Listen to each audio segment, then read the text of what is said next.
Bismillahirrahmanirrahim. Assalamualaikum warahmatullahi wabarakatuh. Alhamdulillahirabbil alamin.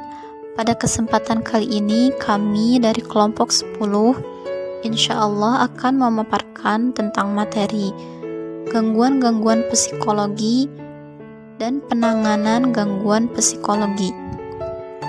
Nah, apa sih gangguan psikologi itu?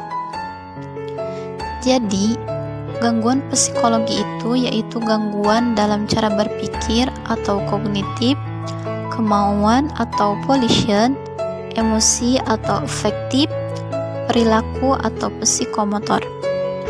Merupakan kumpulan dari keadaan-keadaan yang tidak normal, baik yang berhubungan dengan fisik maupun dengan mental. Ketidaknormalan tersebut dibagi ke dalam dua golongan, yaitu gangguan saraf atau neurosis dan gangguan jiwa atau psikosis. Selanjutnya yaitu kontinum normal abnormal.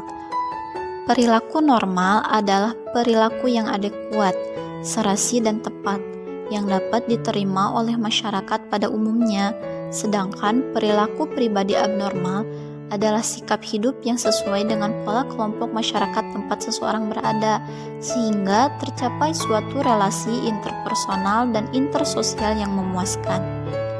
Perilaku abnormal adalah suatu perilaku yang berbeda, tidak mengikuti peraturan yang berlaku, tidak pantas, mengganggu, dan tidak dapat dimengerti melalui kriteria yang biasa.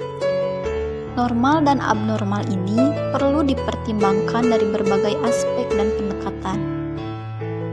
Menurut Profesor Suprapti Sumarno, ada dua pendekatan dalam membuat pedoman tentang normalitas.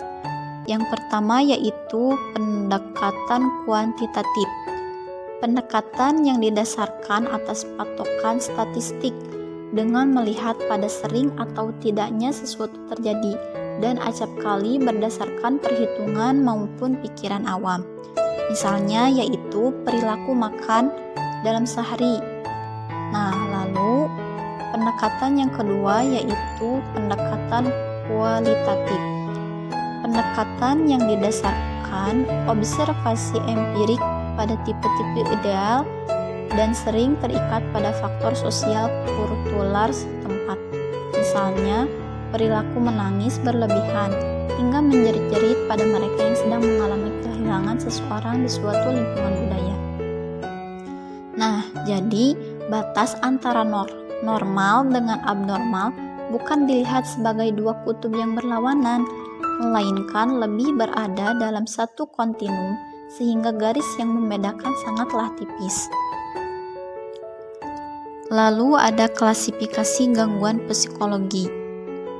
Macam-macam gangguan psikologi ini diantaranya yaitu yang pertama depresi. Ciri-cirinya adalah rasa sedih terus-menerus, kehilangan minat pada segala hal, merasa tak berguna, sulit fokus, hingga pola makan dan pola tidur berantakan. Depresi ini lebih rentan terjadi pada perempuan dibandingkan dengan laki-laki. Selain itu, orang yang mengalami depresi juga bisa merasakan keluhan secara fisik. Depresi bisa terjadi dalam jangka waktu lama atau berulang, sehingga mengganggu kemampuan seseorang dalam beraktivitas. Kedua, yaitu kepribadian ganda. Dari macam-macam gangguan psikologis berikutnya adalah kepribadian ganda, yang membuat penderitanya mengalami beberapa episode ekstrim berbeda. Orang dengan kepribadian ganda bisa merasa begitu bersemangat, begitu sedih, dan semuanya berlangsung secara ekstrim. Kemudian yang ketiga yaitu skizofrenia. Ciri-cirinya adalah distorsi pikiran, persepsi, emosi, bahasa, dan perilaku. Penderitanya bisa mengalami halusinasi dan delusi sehingga sulit menjalankan aktivitas dengan normal. Umumnya, skizofrenia terjadi saat seseorang berada di akhir usia remaja dan mulai menapaki usia dewasa. Stigma dan diskriminasi masih menjadi pengganjal pengobatan efektif bagi penderita skizofrenia. Yang keempat, demensia. Demensia adalah kondisi penurunan fungsi kognitif ekstrim saat seseorang menua. Walaupun demensia sebenarnya bukannya digolongkan sebagai gangguan psikologis, namun keadaan ini dapat berpengaruh pada kapasitas belajar, kalkulasi, orientasi, bahasa, dan kemampuan mengambil keputusan. Demensia bisa terjadi karena penyakit atau cedera yang berpengaruh terhadap otak, seperti stroke dan Alzheimer. Selanjutnya yang kelima yaitu cemas berlebih atau disebut Generalized Anxiety Disorder atau GAD. Biasanya penderita GAD terus-menerus merasa cemas meski tanpa penyebab. Penderita GAD akan merasa segala hal tidak akan berjalan sesuai harapan.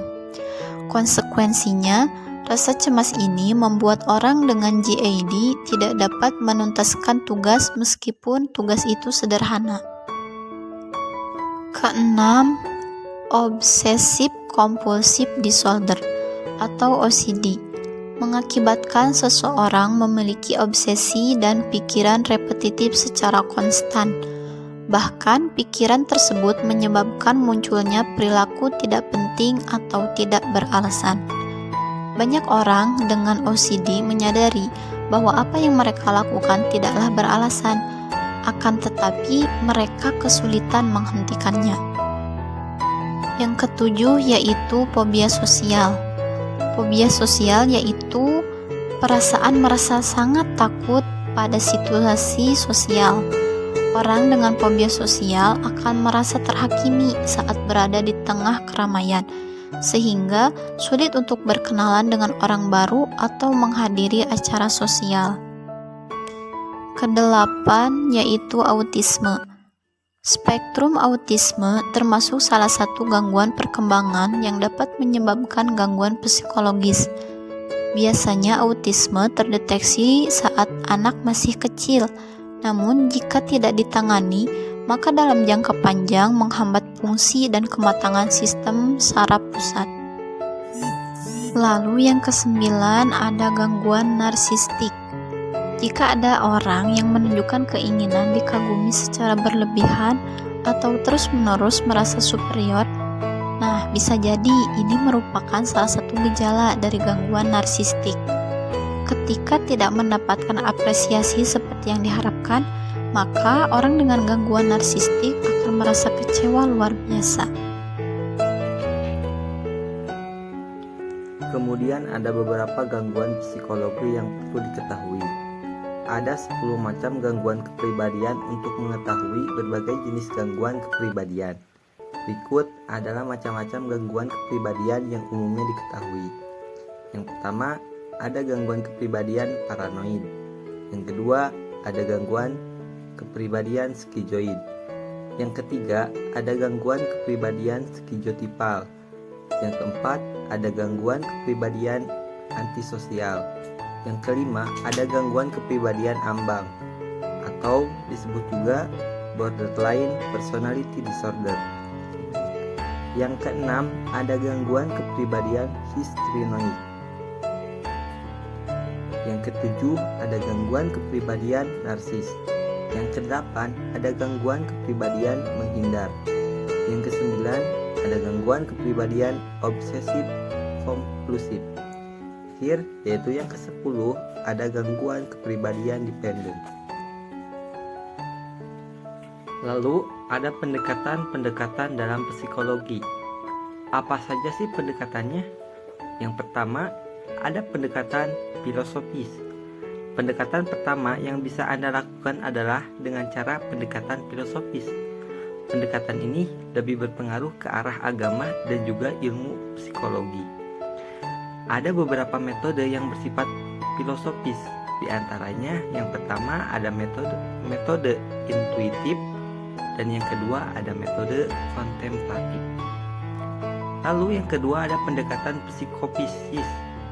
Psikopisis merupakan salah satu pendekatan yang bisa Anda pelajari, di mana psiko berarti jiwa dan pisis merupakan fisik. Pendekatan ini bukan hanya menggunakan pendekatan mental saja, namun juga pendekatan yang digunakan lewat fisik. Yang ketiga, ada pendekatan fisiologis, di mana fisiologis merupakan turunan dari biologi yang memang mempelajari bagaimana kehidupan bisa berfungsi secara fisik ataupun kimiawi. Jika dilihat, fisiologis merujuk kepada pengkajian mengenai sifat fisikal benda hidup, selain itu cara organisme berinteraksi satu sama lain dan alam sekitarnya juga. Semua itu memang menimbulkan kelebihan dan kekurangan yang ada.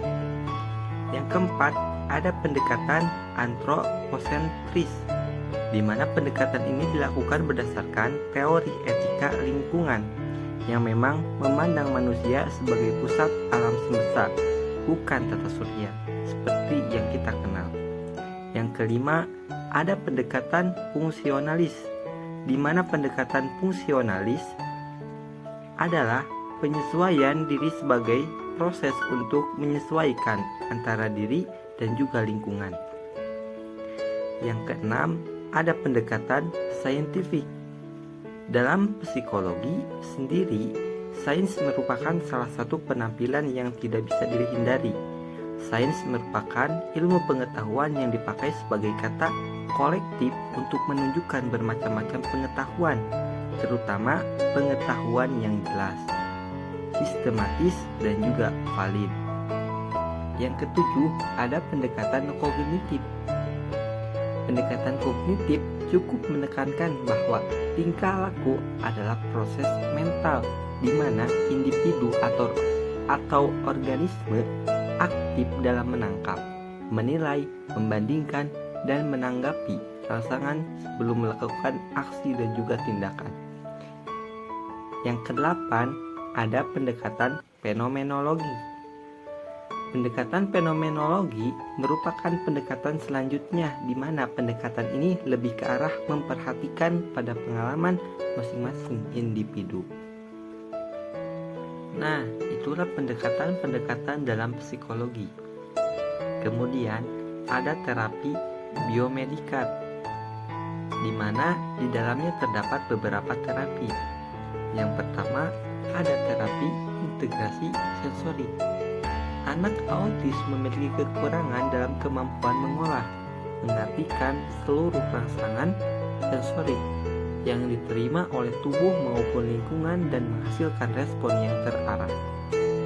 Terapi integrasi sosial ini berfungsi meningkatkan kematangan susunan saraf pusat. Aktivitas terapi ini merangsang koneksi sinaptik yang lebih kompleks sehingga dapat meningkatkan kapasitas untuk belajar.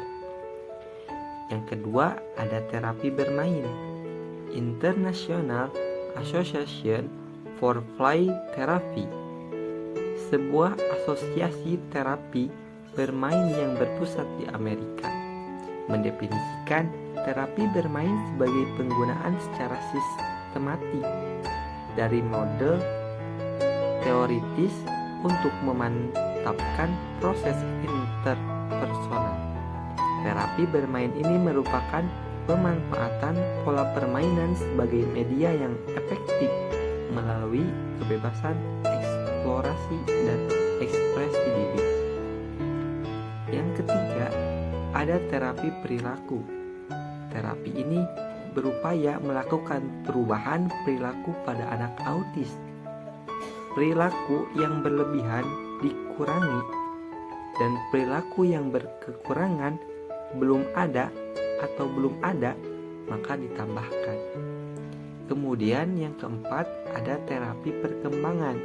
Beberapa terapi perkembangan adalah floor time, sunrise, dan RDI, relationship developmental intervention. Yang kelima, ada terapi visual. Individu autistik lebih mudah belajar dengan melihat visual learner, visual thinkers. Hal inilah yang kemudian dipakai untuk mengembangkan metode belajar komunikasi melalui gambar-gambar. Misalnya dengan Picture Action Communication System. Beberapa video games bisa juga dipakai untuk mengembangkan keterampilan komunikasi. Yang keenam, ada terapi biomedik. Yang ketujuh, ada terapi musik. Terapi musik adalah terapi menggunakan musik untuk membantu seseorang dalam fungsi kognitif, psikologis, fisik, perilaku, dan sosial yang mengalami hambatan maupun kecacatan. Yang kedelapan, ada terapi medikamentosa. Terapi ini sering disebut dengan terapi obat-obatan, drug therapy. Terapi ini dilakukan dengan pemberian obat-obatan oleh dokter yang berwenang. Itulah beberapa terapi biomedika.